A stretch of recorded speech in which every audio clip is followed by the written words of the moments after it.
इसको अन्य शब्द में हम बोल सकते हैं संगठने शक्ति, मतलब संगठन में ही शक्ति होती है। और अलग शब्दों में कहें तो कार्यम सरलम भवति, यानी संगठन में अगर आप कोई कार्य करोगे तो आपका कार्य सरल हो जाएगा। और और अलग शब्दों में कहें तो कि संगठन में अगर आप रहोगे तो सर्वदा यानी हमेशा, सद यानी अच्छा, व्यवहरणीयम यानी अच्छा व्यवहार होगा, या हमेशा सब कुछ आपके साथ अच्छा होगा अगर आप क्या करते हो, संगठन में रहते हो। तो इसलिए इस चैप्टर का नाम क्या रखा है, समवायो ही दुर्जय।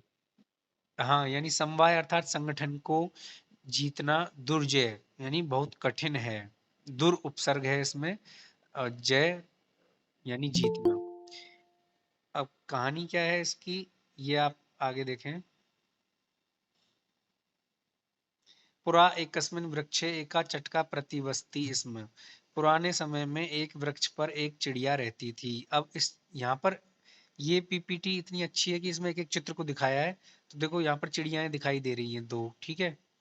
कालीन तस्या संतति जाता, कालीन यानी समय के बीतने पर, तस्या यानी उन चिड़ियाओं को या उस चिड़िया को, संतति यानी संतान, जाता यानी हुई। तो आप देख रहे हो यहाँ घोंसले में अंडे दो रखे हैं, इसका मतलब इनको संतान हुई। एकदा यानी एक बार, कश्चित यानी कोई, प्रमत है, प्रमत बोलते हैं जो कभी कभी मन उद्दंड करने का होता है ना, कि हम बदमाशी करते हैं, चलो कुछ मस्ती करते हैं, तो ऐसे ही हाथी का मन होता है या हर किसी जानवर का मन होता है कि मस्ती करने का, तो उसको बोलते हैं प्रमथ।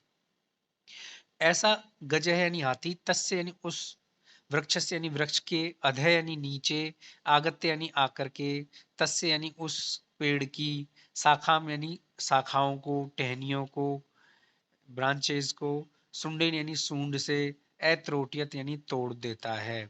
यहाँ पर दिखाई दे रहा है हाथी पेड़ के नीचे आया है, अब ये शाखा को अपनी सूंड की बल से तोड़ देगा। इसके बाद क्या होगा आगे देखते हैं। लेकिन गृह कार्य भी दिया है कि नीडस्य निर्माणम, तथापि नीड का निर्माण फिर भी, इस कविता का विषय 5 वाक्यों में लिखो। ये हिंदी की कविता है, नीड का निर्माण फिर हरिवंश राय बच्चन की, उसके बारे में भी आप लिख सकते हो, वरना यहाँ पर नीड यानी घोंसले के बारे में आप लिख सकते हो कि उस कैसे उसका निर्माण होता है, ठीक है। यद्यपि कोऽपि अस्माकं गृहे तोड़ति तर्हि किम भविष्यति, अगर आपका घर कोई तोड़ दे तो आप क्या करोगे या क्या होगा, इसको भी आप अपने वाक्यों में लिख सकते हो। आगे देखें। चटकायाः यानी चिड़िया के, नीडम यानी नीड, चिड़िया का जो नीड था, घोंसला था, चित्र में दिखाई दे रहा है। भुवि अपतत, भूमि पर गिर गया। तेन यानी उससे, अंडानी यानी अंडे, विशीर्णानी यानी टूट गए। अथ सा इसके बाद, चटका व्यलपत, चटका विलाप करती है, चिड़िया रोती है, विलाप करती है। तस्या विलापम श्रुत्वा, उसका विलाप सुनकर या उसके रोने की आवाज सुनकर, काष्ठकूट है, काष्ठकूट एक पक्षी होता है जो अगली स्लाइड में दिख रहा है यहाँ पर, ये ब्लैक वाला।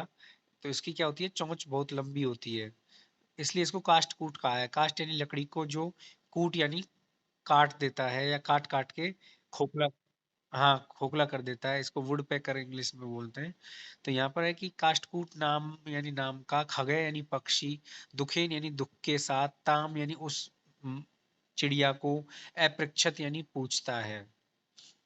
यहाँ पर ये अपतत, अपृक्षत, ये सब भूतकाल की क्रियाएं हैं, इसलिए यहाँ पर लिखा है कि भूतकाल में रूप कैसे चलते हैं धातु के। अपठत, अपठताम, अपठन, अपठः, अपठतम, अपठत, अपठम, अपठाव, अपठाम। इसी प्रकार अपतत, पत धातु है, पत यानी गिरना, तो उसका अपठत की तरह अपतत बन जाएगा। इसी प्रकार अपृक्षत, पृक्ष धातु है, पृक्ष यानी पूछना, तो उसका भूतकाल में प्रथमा विभक्ति एक वचन में अपृक्षत बनता है, ठीक है। और वो क्या पूछता है कि भद्रे, कि अरे, किमर्थम विलपसी, किमर्थम मतलब किस लिए, विलपसी यानी विलाप कर रही हो, इति ऐसा काष्ठकूट चिड़िया से पूछता है। चटका एवदत, चटका उत्तर देती है, चिड़िया उत्तर देती है कि दुष्टेन एकेन, अर्थात एक दुष्ट ने, और एक दुष्ट कौन था, वो गजेन यानी हाथी के द्वारा, मम यानी मेरी, संतति यानी संतान का, नासिता यानी नाश कर दिया गया है, यानी एक दुष्ट हाथी के द्वारा मेरी संतान का नाश कर दिया गया है। गृह कार्य क्या है, बंधु बांधवा किम कुर्वंती कथम कुर्वंती, यानी बंधु बांधव बोलते हैं भाई वगैरह जो होते हैं हमारे परिवार में, वो क्या करते हैं और कैसे करते हैं। आगे लिखा है गजस्य स्वभाव है कीदृश अस्ति। तो हाथी का स्वभाव कैसा था, यहाँ पर आप बताइए इसका उत्तर। ऊपर आया है इसका शब्द संस्कृत में कि हाथी कैसा था।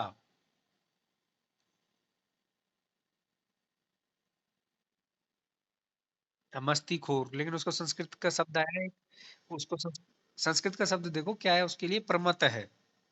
यहाँ लिखा है ये देखो। तो प्रमथ था वो हाथी, है ना। इसके बारे में इसका उत्तर ऐसे लिख सकते हैं। अग्रे पश्यतु, आगे देखिए। अब अगली स्लाइड में आपको तीनों चित्र दिखाए हैं कि अब क्या हो रहा है, देखो। तस्य गजस्य, उस हाथी के, वधेन एव, वधेन एव यानी वध करने के कारण ही, या मेरे बच्चों का नाश करने के कारण ही, मम दुखम अपसरेत, मेरा दुख दूर होगा। नहीं, लेकिन इसका अर्थ थोड़ा ये करना पड़ेगा कि उस हाथी के मरने के बाद ही, वधेन एव यानी मरने के बाद ही मेरा दुख दूर होगा, यानी मैं बदला लेना चाहती हूँ उससे। ततः है उसके बाद, काष्ठकूट है, काष्ठकूट जो पक्षी था वो, ताम यानी उस चिड़िया को, वीणा रवा नामन्या, वीणा रवा एक नाम है, और किसका नाम है, मक्षिकाया यानी मधुमक्खी का, उसके समीपम यानी पास में, एनयत यानी ले गया। लेकिन मधुमक्खी नहीं है, क्योंकि मधुमक्खी होती तो मधुमक्षिका यहाँ लिखा होता।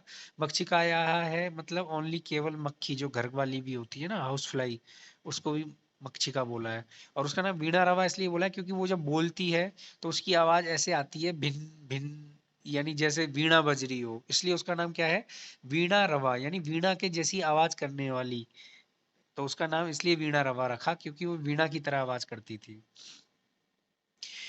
वो उस मक्खी के पास उसको ले जाता है। तयो वार्ता श्रुत्वा, उनकी बात सुनकर, मक्षिका एवदत, मक्खी बोलती है, ममपि मित्र, मेरा मित्र भी, मंडूक है यानी मेंढक, उसका नाम क्या है, मेघनाद है अस्ति, कि मेरा भी एक मित्र मंडूक, मेघनाद नाम का मंडूक है। मेघनाद क्यों बोला है इसको, क्योंकि ये मेघ यानी बादल की तरह, नाद यानी शोर करता है, बादलों की तरह गरजता है, या बादल आने पर जो गरजता है, इसलिए इसको मेघनाद बोला है। और इस चिड़िया, इस चित्र में आपको दिख रहा है चिड़िया पर, टेबल पर चिड़िया बैठी है ना, और सामने वाली इस कुर्सी पर मेंढक बैठा है, और कास्टकूट साइड में बैठा है। अब आगे देखो, अगले चित्र में भी यही है कि तम उपेत्य यथोचितम करिष्यामि, यानी ये कहती है कि मेरा मित्र जो मेघनाद है उसको, तम यानी उसको, उपेत्य यानी ले जा करके, यथा उचितम जो उचित हो उस कार्य को, करिष्यामि यानी कर लेना या करेंगे।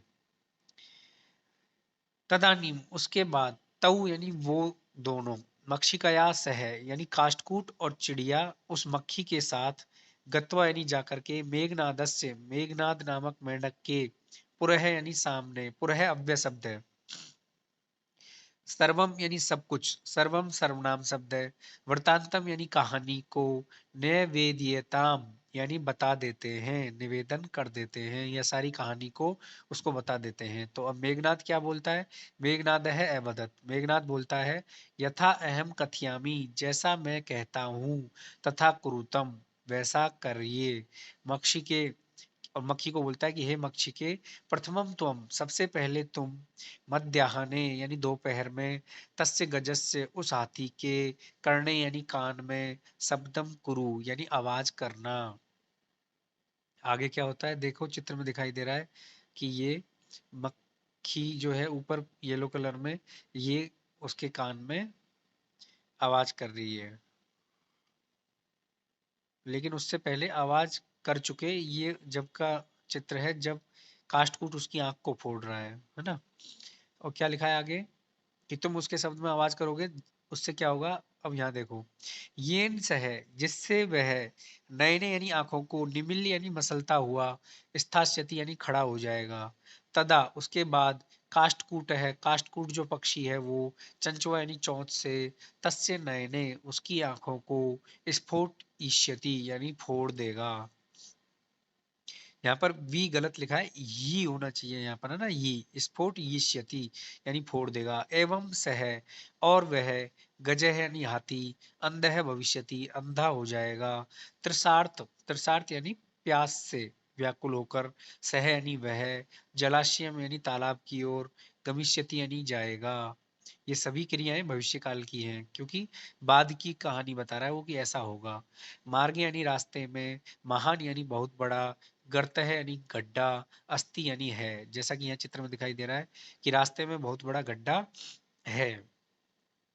और ये कह रहा है मंडूक, चित्र में भी दिख रहा है कि मंडूक दूसरी तरफ खड़ा है। कि अंतिके, अंतिके यानी उसकी दूसरी तरफ, अहम यानी मैं, स्थास्यामी यानी भविष्यकाल की क्रिया है, खड़ा रहूंगा या बैठा रहूंगा। और शब्दम च करिष्यामी, च यानी और, शब्दम यानी आवाज को, करिष्यामी यानी करूंगा, है ना। मम शब्देन, मेरे शब्द को, तम वह हाथी, गत, गतम यानी गड्ढा, गर्त होना चाहिए है, गर्त यानी गड्ढे को, यानी उस गड्ढे को, जलाशयम मत्वा तालाब मानकर, सह यानी वह हाथी, तस्मिन प्लस एव यानी उसी में ही, उसी गड्ढे में ही, गर्त यानी गड्ढे में ही, पतिष्यति च मरिष्यति, पतिष्यति यानी गिर जाएगा, च यानी और, मरिष्यति यानी मर जाएगा। तो यहाँ भविष्यकाल की क्रियाएं हैं, ठीक है।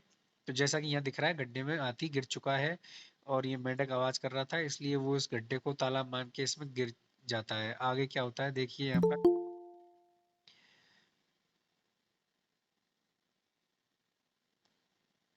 ये इतना लेट आया है, कौन है भाई?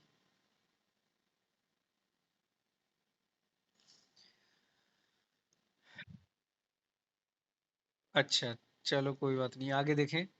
अथ तथा इसके बाद, कृत्य करने से, ऐसा करने से, सह गजय वह हाथी, मध्याह्ने दोपहर में, मंडूकस्य शब्दम मेंढक के शब्द को, अनुसृत्य यानी सुन करके, महते यानी बहुत बड़े, गर्तस्य यानी गड्ढे में, अंतः यानी अंदर, पतित यानी गिर गया, च मृतय और मर गया, तथा इसलिए, च उक्तम, च यानी और, इसलिए, उक्तम यानी कहा जाता है। क्या कहा जाता है?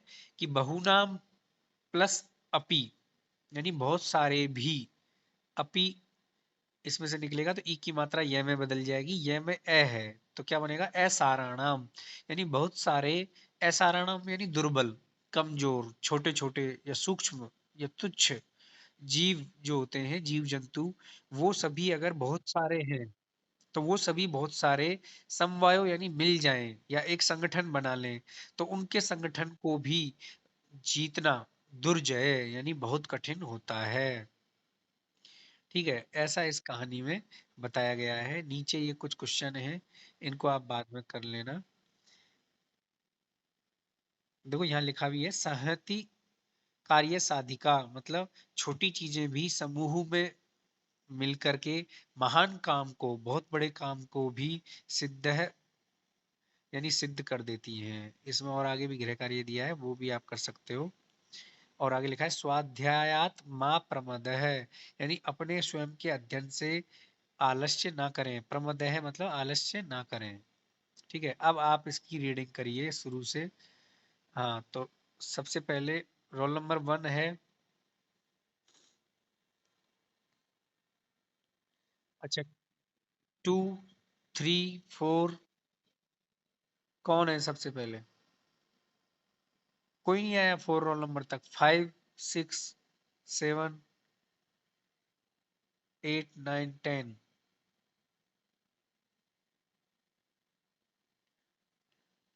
10 बच्चे नहीं आए। कमाल है। तो कौन पढ़ेगा फिर? महक, महक आप पढ़िए एक बार। एक बार महक पढ़ेगी, फिर हिमांशी।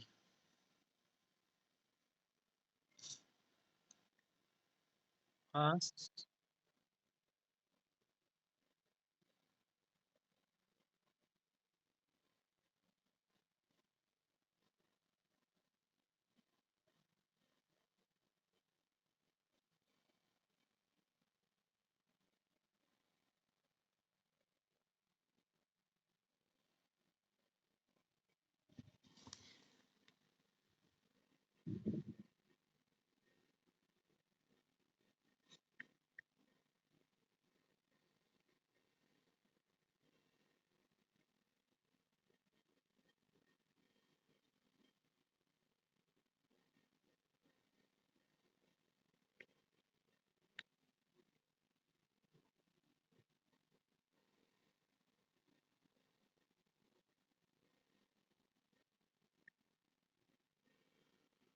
हाँ रुकिए, आप रुकिए।